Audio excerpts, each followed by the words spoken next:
We're here with Ovide Lamontagne, who is running for governor of New Hampshire. Correct. And the last time we spoke was at CPAC 2 years ago, and Yes. you were running for the Senate seat. You were very much a Tea Party favorite here in New Hampshire. You immediately, though, embraced the person who won the primary, Right. Kelly Ayotte. And I remember at the time, people were very impressed with the fact that you let the primary settle this out, and you backed Kelly Ayotte. Yes. How is the Tea Party here in New Hampshire reacting to that, and are they still supporting you?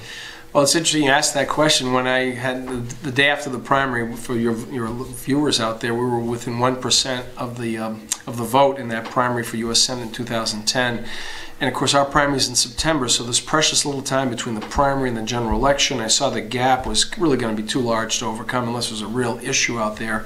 And I decided, I told my wife, let's go forward and back Kelly Ayotte, get behind her right away, and make sure Paul Hodes is not the next United States Senator from New Hampshire, because he's terribly liberal and would head us in the wrong direction for sure.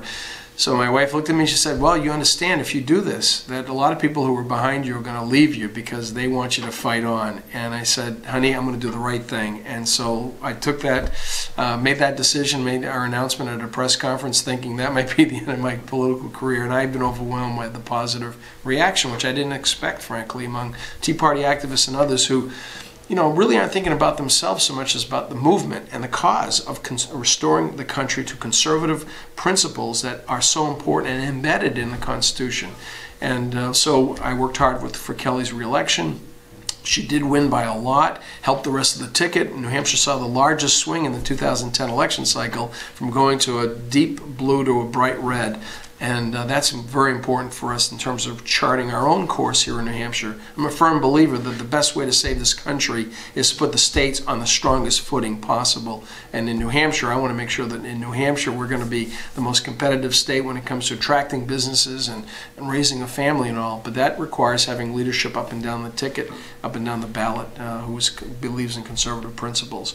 After that election in 2010, my wife and I hosted about 8 presidential candidates to our home. We had to establish a little PAC to help pay for that, and we had over 2,000 people come to visit our home, and visited everybody from Rick Santorum, who was at our home a year ago tomorrow, January 10th.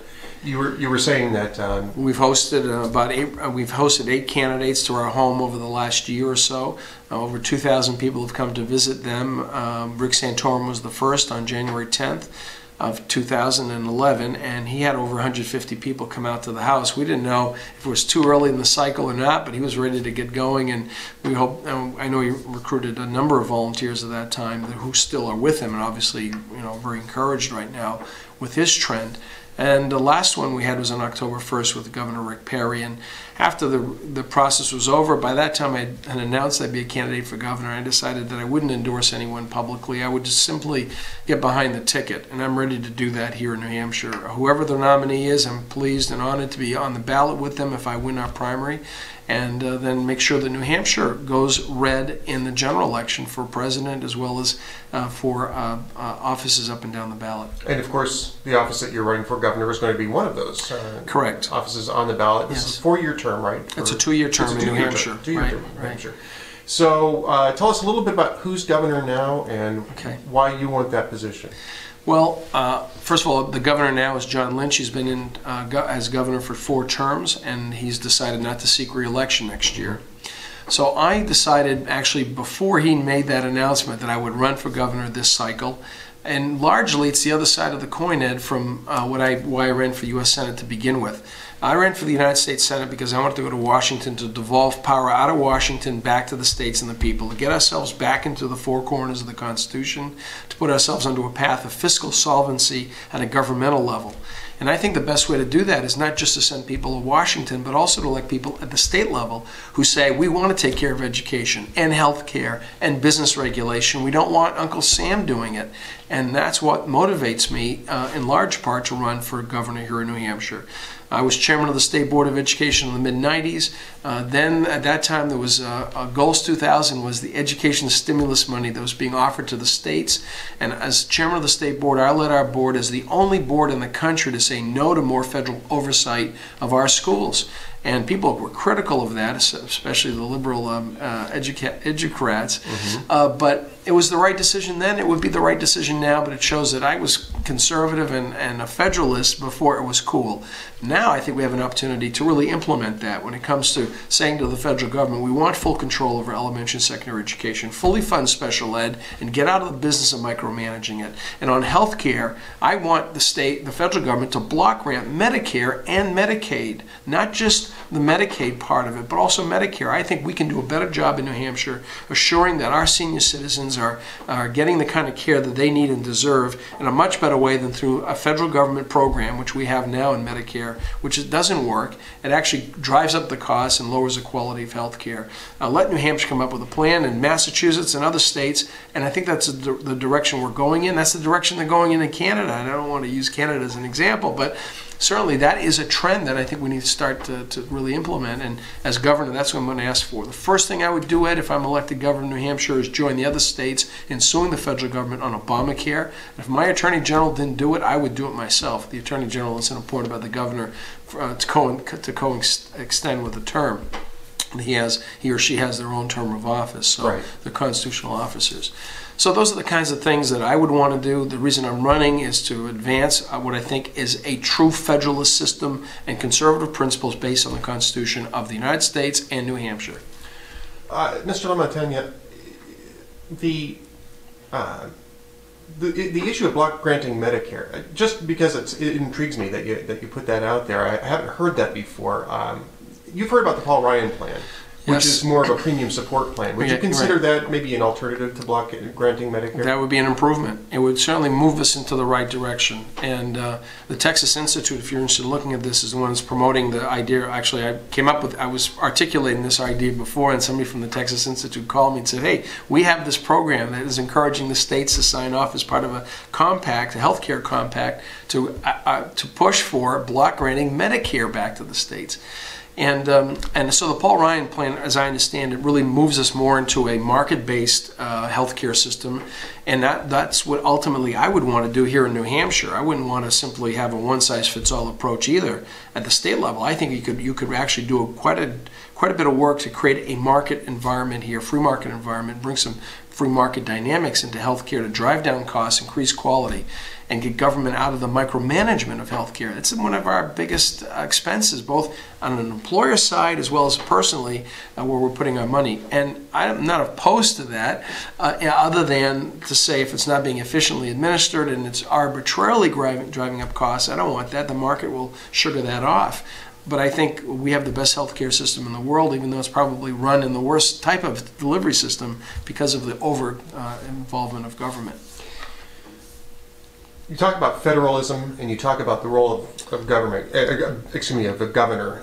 Yes. I have been saying this for quite some time, that a return to federalism requires sending people to Washington who understand federalism, as well as having state governments. You got it. That understand that they have to stand up and fight for their prerogatives. Correct. In the federalist system. And I live in Minnesota, where we used to have a governor who believed that, and unfortunately he decided to retire, and yes. he didn't go very far in this particular presidential cycle. But talk a little bit about that. How important is it to have a governor in a state like New Hampshire that's going to fight Washington to make sure that you're defending your particular constitutional turf? I think it's very important, and I think that is the secret to success if we're going to try to straighten America out and put us onto a path of solvency. It's about making sure that the states understand this is not a revolutionary concept. This is the way the system was designed, and why the 10th Amendment says what it says. You know, those powers not delegated to the federal government are reserved to the states and the people, and that means that we're the sovereign, and that's the way. That's the paradigm. That's what I said when I ran for U.S. Senate, and what I believe. The people are the repository of the power that government has. They've given government a little bit of power. And the government needs, and the elected officials need to understand they're servants, not rulers, and they're governed by the four corners of the Constitution, which is a limiting document, not a living document. And the state constitution empowers the governor to lead the state in dealing with the federal government on federal issues, including the opportunity to bring suits on behalf of the people of New Hampshire if you need to do that. Again, to push back, to challenge the orthodoxy of Washington, which is more is better, which is we know best how to govern in minutiae. And the answer to that is absolutely not. I refuse to accept that proposition that people, because they live in the Beltway, know more about how and better how to do things in New Hampshire. We'll take care of those things. Thank you very much. Worry about national defense, immigration control and border security and interstate commerce at a high level. We'll take care of the rest, and we'll be a much better country for it. Other than that, what are the issues? What are the issues in New Hampshire? Because obviously we're going to be putting this up on the website. Sure. It's a national audience, and a lot of our readers may not know exactly what the big issues here are in New Hampshire. Well, like other states and around the country, ours is job creation, and we have a good unemployment rate, relatively speaking, 5.2%. But I think it's masking a huge pain out there. Ed, when I travel the state and I go to small rural areas in the North Country, we're in a state of depression in those pockets. So I don't want to govern by the averages. I want to govern where the need is and to find a way to come up with a comprehensive economic development plan for our state that we can implement in a way to make New Hampshire very attractive. One of the things I would definitely do is to sign right to work and be an advocate for right to work. Our legislature passed it, this governor vetoed it, and we weren't able to override his veto. We won't have to worry about a supermajority if I'm the governor. I will work for right to work and put New Hampshire on the map in the Northeast as this destination location for business development, for new businesses to locate, and existing businesses to expand. Business development is very important. Evaluating our tax structure, and then getting our state government under control too.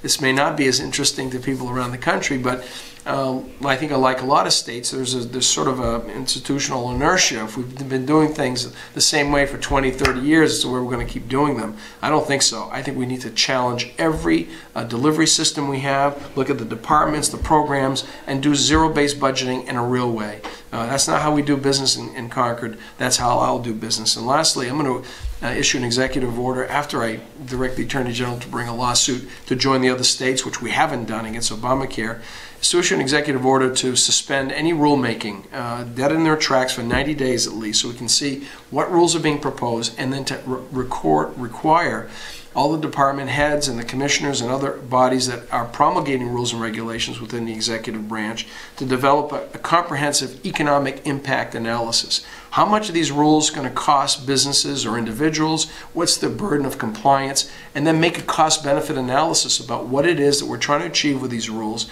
and what the burden is, so that we can truly evaluate it. We don't do that. We look at the cost to government, not the cost to business or to the quality of life in New Hampshire in terms of personal responsibilities we have to comply with. These crazy rules and regulations. I want to be a governor who, in the end, will leave a state in a less regulated way, fewer regulations, less onerous, and less overlapping and complicated than when I would take over the office of governor as a people servant. And those are the kinds of issues that I know other states are dealing with. We certainly are here in New Hampshire. Thank you very much for your time today, sir. Good luck in the upcoming election. Thank you, Ed. I appreciate it.